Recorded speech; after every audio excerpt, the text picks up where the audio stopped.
Andrew, I Yeah. really think I know what the next ROC tournament scene is going to look like. Okay. I think the Magia Goon is going to be really hot. You can fit 15 of them in a 300-point team. I think Snowboard's going to be the meta piece to bet on. Raw power, and nobody's going to see it coming. I think Orange Lantern constructs are going to be way, way overpowered, and you got to stick as many in as you can. I'm also a really big fan of the Blue Recruit Shield Agent team with no character over 45 points. I think it's really going to catch people off guard. What are you doing here? I pulled the White Rabbit. What does that... Why... That still doesn't answer why you're here. I said I pulled the White Rabbit. That makes you an authority of some sort? Yes. Oh, well, fine then. So explain to us why that... Why? That's it. Well, here's the thing you need to know about the White Rabbit. You don't just pull the White Rabbit. Like me, you have to be somebody who's lost the game, who's fallen out of favor with HeroClix and moved on to other things. And the White Rabbit was made to call to you, to bring you back where you belong. You do not find the White Rabbit. The White Rabbit finds you. Very nice. It saves your soul. Really? And now, I have a White Rabbit, and I'm here to help you guys with your podcast. Okay, fair enough.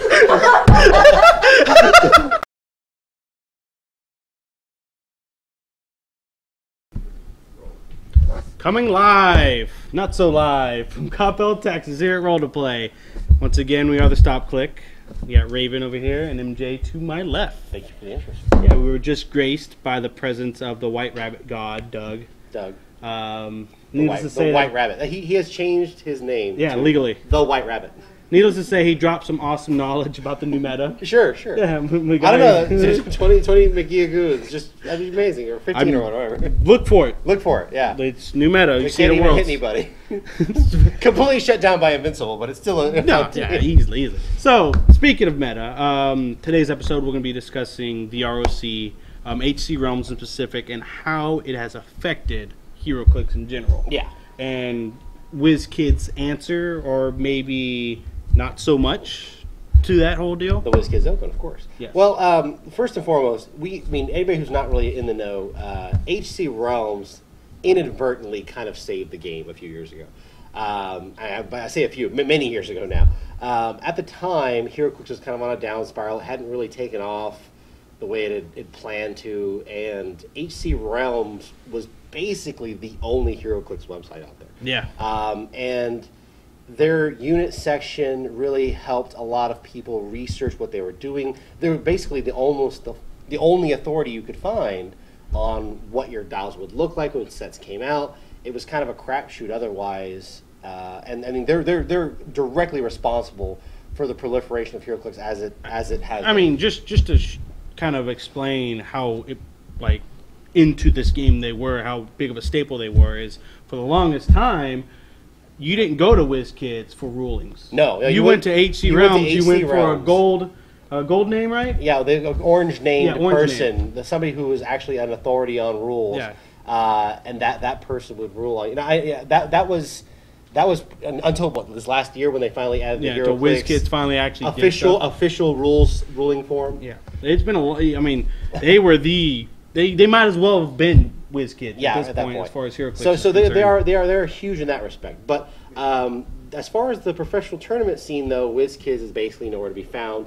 TCG player teamed up with HCRealms to do the Realms Open Championship, the ROC. Yes. And they're pretty much the biggest proliferation of tournaments that we see these days. Yeah, and then they had Origins coming in too. Yeah, I mean, well, you have your Dragon Con, you have Origins, those are the championships. Yeah. I think one of those is actually run by WizKids and not a direct ROC thing. But I mean, ROCs there's a $15,000 tournament at the end of the year. It's as big as the World Championships are. Really. Yeah, it is the number one tournament to go to if you're you're anywhere interested in HeroClix. Yeah. So I mean, as far as how major of an effect it is, I mean, it's almost unarguable that HCRealms has been huge. But I mean, does that kind of put too much power in terms of the game in their hands? Because I mean, if they just stop doing tournaments, that might actually kill the game so much. I actually got scared for a second because I went on the HCRealms to see if our store was on there. Yes. And they left that bulletin to where we're shutting down the tournament thanks to Philadelphia. So it was an April Fool's joke a little bit early. Yeah. But unfortunately, if you I actually didn't panicked know, a little. yeah, if you didn't know to scroll, Oh, the no, to text, click the text. to click the text box and scroll to see the clear text that you couldn't read unless you highlighted it, and going, this is just an April Fool's joke. Y'all need to calm down, because apparently Raven wasn't the only one. I was fooled too. I'm Yeah, like, and man, half we of the- just did our tournament. That would suck to have everything go. Yeah, I was like, oh man, no more maps. no more maps, no more Tokens. no more tokens. There goes no my more- chance of getting the Badger token. And I was like, what happened to all these professional teams? Because now, like, I don't know, this is something that just happened this year as well. There are now 3 professional HeroClix teams, something that's kind of brand new to that realm, like properly sponsored and everything. So that's kind of new. Like I said, once again, the game has definitely grown, and I think it's almost unarguable that there's no way to deny that HCRealms is the reason they are where they are today, for sure. And just like a vulture, WizKids is coming in. Well, and I say a vulture. I'm all for more places to compete like that. That there's nothing that bad that can But happen. you don't think WizKids was like, oh, those guys are doing something cool with it. I guess they did all the effort. Let's go ahead and throw our name in there. Yeah. You don't think they? Yeah, that's little what bit. honestly. That's what I kind of think. I think More tournaments hopefully means more people playing. Yeah. I can't say that's a bad thing. No. I didn't get a chance to go down to the Open in Austin this last year. I've heard it was an amazing tournament. I really wanted to go. Didn't get a chance to, but I'm okay with WizKids kind of jumping in the fray here. I mean, Yeah. the more places we can play HeroClix competitively, the better. I hope that someday it's as big as Magic. That's kind of a pipe dream, but it's still a lot of fun. I really enjoy the tournament scene, probably more than I do so Magic. Like I said, we did the RC. yeah, it's just a different atmosphere. It's It more is. energetic. It is more energetic. And I'll be honest, like I said, Magic is a little too deadpan serious sometimes. Yeah, a You little get- too cutthroat. Like, HeroClix can be that way, but very, Yeah. very, very, very seldomly. Yeah, it's almost shunned upon to have that attitude. Yeah. You don't really. People don't play with you for fun anymore if you're that guy when you're playing. And believe me, if you're not playing in ROCs, you're playing for fun. You're playing for fun, yes. So people try to keep that positive attitude. Yeah. Luckily, at our event, which was really awesome, we had nothing but fun times. Man. Yeah, Great times. I mean, the one guy I heard one guy got a little bit upset at the Death Storm having to fight it over and over and over again, and he had no real way to deal with Death Storm. So he's like, he's about ready to flip the table at the end of it all. But I mean, like I said, once again, people get a little charged up sometimes. But once again, even then, I mean, nothing like I've seen in competitive level. Yeah, terms or anything. definitely. I mean, honestly, like, I don't think you can play HeroClix and not know anything about HCRealms. No, it's basically impossible. It's the largest trading group there is, as far as I know. Yeah, and it's funny. I actually just found out about the trading group like 2 episodes ago when you were talking about it. I still haven't signed up for it. I'm on the Facebook There's group. always things going on. Listen, I mean, there are other trading groups, but Yes. HCRealms was pretty much the premier one for a very long time. They have their iTrader kind of eBay notification thing.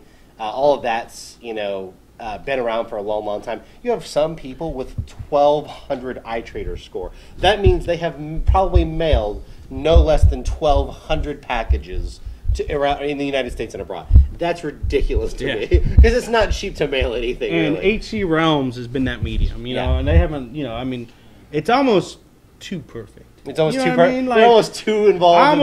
I'm expecting that. Who's that guy from Detective Inspector Gadget, the villain, Inspector Gadget? the Claw, Dr. Claw. Dr. Claw? I almost expect him to be Gadget. running HCRealms, like just be run by some dude. You don't even get to see his face. Yeah, his face, just a some chair. dude. Which, by the way, I'm getting off topic. I found out like 4 years ago they gave that dude a face. Yes, he actually looks like Dr. Wily from Mega Man.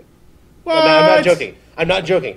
That next time, Gadget. Next time. That's actually pretty good. Really good. That thing looks like he's got no hair right here, and it looks like Dr. Wily. From What? Mega Man. He's got the No, weird- man. I was expecting like a cloak. He's short too. He's like, what? It doesn't make any sense whatsoever. Yeah, he shouldn't look like that. He should look like I can't even think what he should look like. Yeah, me neither. But That's like, what- yeah, that was- anyway, that so was- we're digressing here. Digressing here. But so yeah, Dr. Claw is unfortunately running HCRealms, at least as Ravens. Well, it's just got too some good. Like conspiracy Illuminati kind of thing. too many. Like Who controls the HeroClix? Okay, I can't get my tinfoil hat out right Yeah, now, yeah, so I not can't yet. talk too much about Not it. yet, not yet. But it's Yeah, awesome. It's too good of a It thing. almost is too good to be true. The way they've contributed to the game over the Yeah, years. and that Yes. it's great. It wasn't just one person. All joking aside, it was the community that made that. side. It really did. The community, and that's awesome to see a community resurrect a game like that. Yeah. Oh yeah. I mean that speaks volumes. Like I'm talking like tons of it. It's awesome, man. And I think it's cool because it's like a martial law kind of thing going on. You know Martial what I mean? law. Well, like there's no big honcho when it comes. Yeah, you are correct. I mean, You know what I mean? Yeah, you really don't feel like there's one person pulling all the strings and making Yeah. everything happen to their machinations. It really is a community effort. HC Realms does these donation drives to help keep the site running and therefore keep the tournaments running. I mean, it's all a very involved community. Yeah. They've got their donors for the website, and they do double donor donation days and stuff like that. So I mean, they have donation drives, and I'll be honest, they keep the site running. It's easily the most frequent site for HeroClix. I can't think of another one, honestly. Other Like than there's a few that are popping up, but none of them have the sheer volume. I mean, there's a few on the fringes that you get to see occasionally from time to time, especially when it comes spoiler season. You know, people get first looks at certain pieces and stuff like that. But it's not anywhere near the level of all the other websites. No, and I think we're on the verge of them changing their ROC format. Really? For the Phase 2. Oh, yes, the Phase 2 is coming up. Now, obviously, I actually don't like when Phase 2 hits. Yeah. So, like, when you get That's relics, almost too much. resources, entities, you just get everybody bringing everything out of the woodwork. And it's just like the meta changes so very much when you get there. Yeah. And it's a little overwhelming. You're like, oh, like what is it Well, today? Well, Phase 2 is 300 points, modern, that's it. Mm-hmm. No restrictions, no nothing. And the issue with that, honestly, is it sounds more free, but I think you're going to see more repetitiveness with it. Oh, probably. You're going to see the same entities being played. You're going to see the same relics being played. It's endless entities, man. Like, Yeah, I almost feel like I couldn't be as competitive for the same amount of money. Like, especially when we're talking entities, I'm like, oh, exactly. I mean, think about it. Like, we got wrecked by Yondu team. Yeah, man. Yondu team. And that was maybe $20 top end. yeah. But only because they had an engineer on the team. Other than that, it was full of commons and uncommons. Yeah, and that came out of nowhere, left field, dude. And then now you got this 300-point modern age, and now everything has to have an entity. Yeah, like you're not going to go anywhere unless you have entities. Yeah. Now you might see a team base or two. Our team base is legal. Yeah. The only team base I can really think that might show a competitive showing is the zombie team base with zombie mole man. Forgot about that. Zombie mole man can send 3 zombies out first turn for a solo adventure. So that's kind of broken at 300 points. They just 3 zombies plus the team base. That's actually a lot of dial. Super Scroll. Yeah. Oh yeah. You thought Super Scroll was bad when you were just facing him. Yeah, now you have Mole Man. And all that. Believe it or not, Mole Man's got to be on slot 1 to put them out there. But you take Super Scroll, Magneto with the double TK, and just like Electro or somebody who can just dish out Dr. Doom. Dr. Doom, Pulse Wave, Outwit, all that good stuff. I mean, you're talking some very fierce kind of teams there. So we'll see what kind of falls out of there as the season goes on. I'm really looking forward to what we're going to see right after the fold here. When is the first tournament that's those? April 1st is whenever it changes. April 1st. So I don't think there's any more tournaments between now and then. Isn't. So we're going to see the stops come out here. Yeah, so. it's going to be intense, man. It's definitely not my cup of tea, honestly. Yeah, it's a little bit too cutthroat for my end because. I don't have $500 to spend on entities. And it's just honestly, it then becomes a game of paper, rock, scissors. Is that probably? Essentially, there's a lot of things. I mean, sure, you might see some more diversity in how people build their teams. Like you should see more. Obviously, when you add relics, certain pieces and resources, most notably the batteries, when you add those to the equation, you see a little bit more variety because some pieces that weren't good enough to play are absolutely amazing. Given willpower, just give them willpower because that's what the green ring does. So I give them the green construct; they can now use willpower. Pieces that are garbage can be amazing once given willpower, and that's exactly. So I mean, you might see a little more variety there, but you see a lot of Lydia Mallers. Lydia Mallers, yes, because once you have resources back, everything kind of goes to hell, and Lydia Mallard comes back in the fold. And not a piece that sees any play when relics until resources come back. It's like Santa Claus. It's like Santa Claus. You don't see him until that season comes around. But anyway, I think in closing we can just say, I mean, obviously, we really do appreciate everything HCRealms has done over the years for the game. I know the game exists in its current state because of what they bring to the table. And I don't think anybody can thank them enough. Yeah, it's community driven.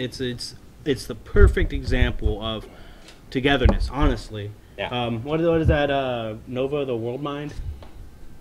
Oh, you're talking. No. No, he's talking about Ronan Kills It. What is it? I can't think of the name of it. Share through the World Tree or something like that, or World.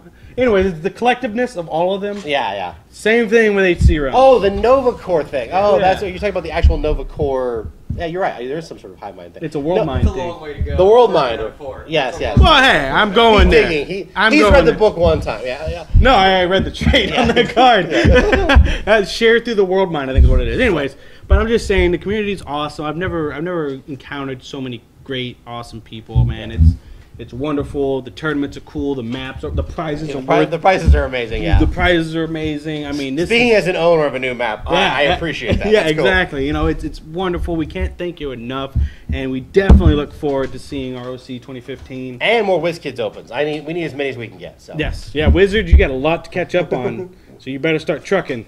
WizKids, not Wizards. Wizards, WizKids. Yes, he's confusing his games. Sorry, the World Mind's not one with me. Not at the moment. Anyway, but thank you all for watching the Stop Click.